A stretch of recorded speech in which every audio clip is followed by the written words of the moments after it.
গোপাল যাচ্ছে গোপাল। নমস্কার বন্ধুরা, আজকের গল্প ভয়ঙ্কর মেছো ভূত।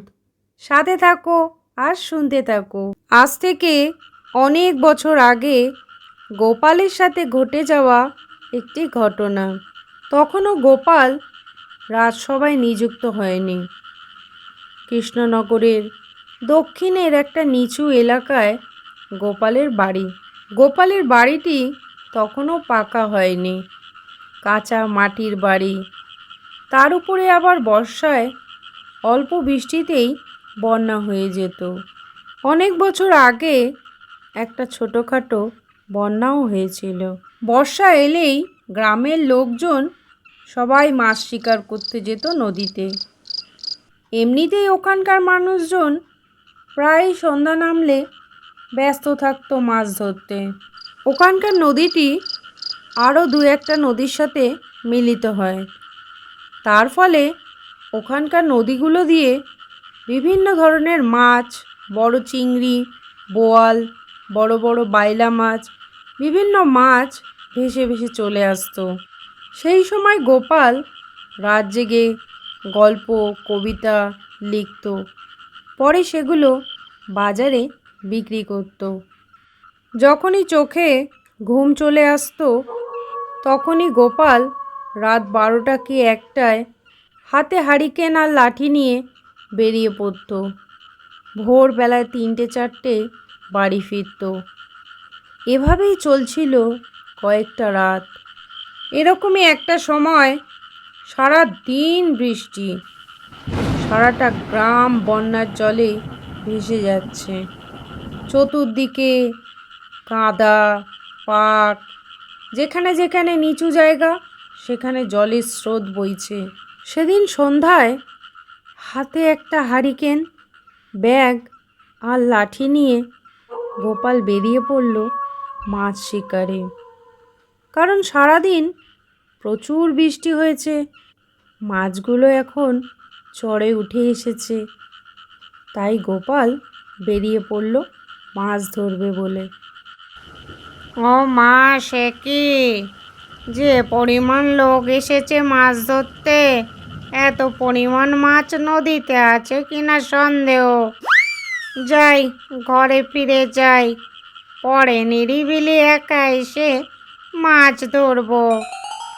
গোপাল মনে মনে সিদ্ধান্ত নিল সে রাত 12টার পর এসে মাছ ধরবে, কারণ ততক্ষণে সবাই যে যার ঘরে ফিরে যাবে এবং গোপাল নিরিবিলিভাবে মাছ ধরতে পারবে। এরপর গোপাল রাত 12টায় প্রস্তুত হয়ে নদীর ধারে চলে আসে। ও মা, এ তো ভালোই সুখবর। কেউ নেই চড়ে, শুধু আমি ছাড়া, অর্থাৎ সবাই ঘরে ফিরে গেছে। যাক, মনের সুখে পুরো নদী জুড়ে আমি রাজত্ব করব। ওই তো কত মাছ দেখতে পাচ্ছি। বাবা বাবা, বাইলা, টাকি, চিংড়ি। না, টপাটপ ধরে ব্যাগে পুরে বাড়ি যাই। ডাঙা বলে অবশিষ্ট আর কিছু রইল না। খাল, বিল, নদী, নালা, রাস্তা সব জলে জল। যাই, ওই দিকটায় গিয়ে বসি। মনে হচ্ছে নদীর মাছগুলো এই দিকেই আসছে। ওখানে গিয়ে লাইটটা নিভিয়ে চুপচাপ পড়ে থাকি। গোপাল বেশ কিছুক্ষণ ধরে লাইট নিভিয়ে রাস্তার উপর দাঁড়িয়ে রইল, কারণ বন্যার জল সমস্ত দিকে ছড়িয়ে গেছে, মাছগুলোও সব ডাঙায় উঠে গেছে। সেই আশায় গোপাল লাইট নিভিয়ে বসেছিল ডাঙায় মাছ পাবে বলে।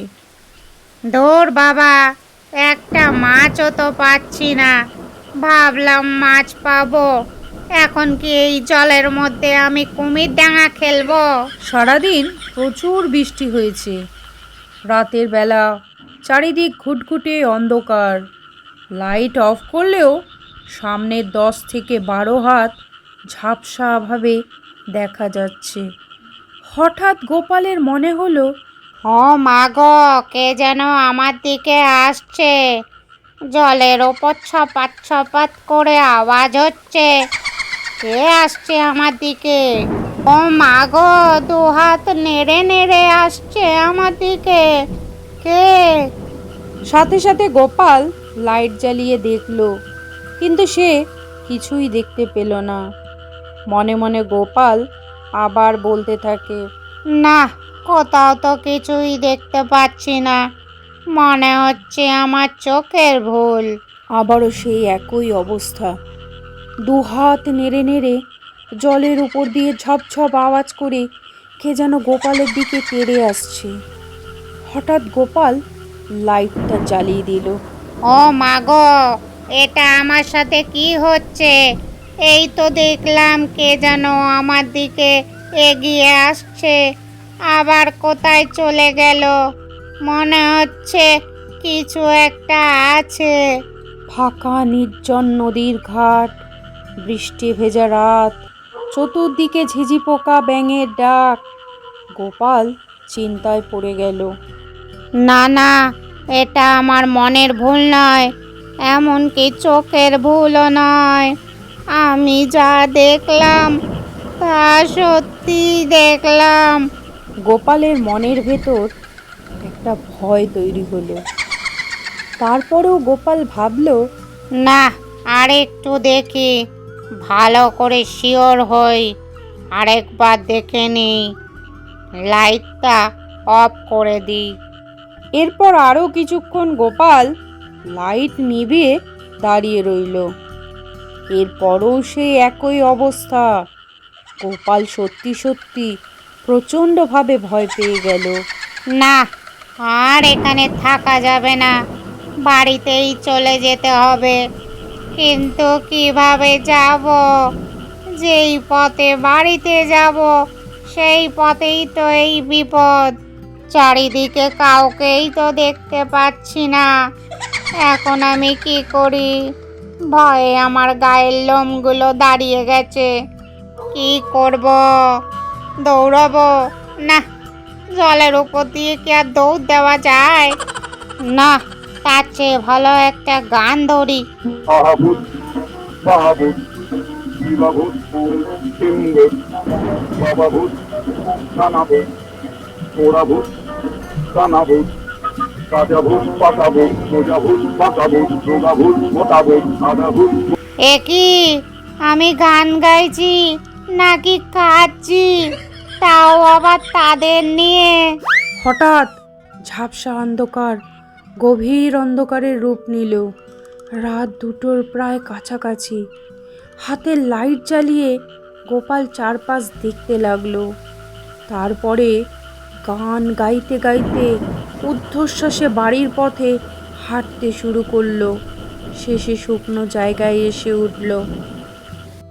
বাবা, বেঁচে গেলাম। শুকনো রাস্তা থেকে বাড়ি আর বেশি দূরে নয়। হাঁপ ছেড়ে বাঁচলাম। মাছ যথেষ্ট পেয়েছি, আর জীবনে মাছ শিকার করব না। গোপাল এতক্ষণ মাছের থলির দিকে লক্ষ্যই করেনি, কারণ যে ভয়াবহ অবস্থার সাথে সে মোকাবিলা করে এসেছে তাতে মাছের থলির কথা তার খেয়ালই আসেনি। যখন সে মাছের থলির দিকে তাকালো, এ কি সর্বনাশ! এত কষ্ট করে মাছ ধরলাম, থলের মধ্যে তো একটাও মাছ নেই। তাহলে মাছগুলো গেল কোথায়? মাছগুলো কি হাওয়া হয়ে গেল আর আমি টেরও পেলাম না? আচ্ছা, এইবার বুঝতে পেরেছি। আমাকে ভয় দেখিয়ে আমার থলের সকল মাছ ওই মেছো ভূতেই চুরি করেছে। যাকে বাবা, তাও ভালো, মাছের উপর দিয়ে গেছে। আমার ঘেটিটা মটকায়নি, বড় বাঁচা বেঁচেছি। আর যাই মাছ ধরতে। গল্পটা এই পর্যন্ত শোনার জন্য আপনাকে জানাই অসংখ্য ধন্যবাদ। গল্পটা কেমন লাগলো অবশ্যই মন্তব্য করে জানাবেন।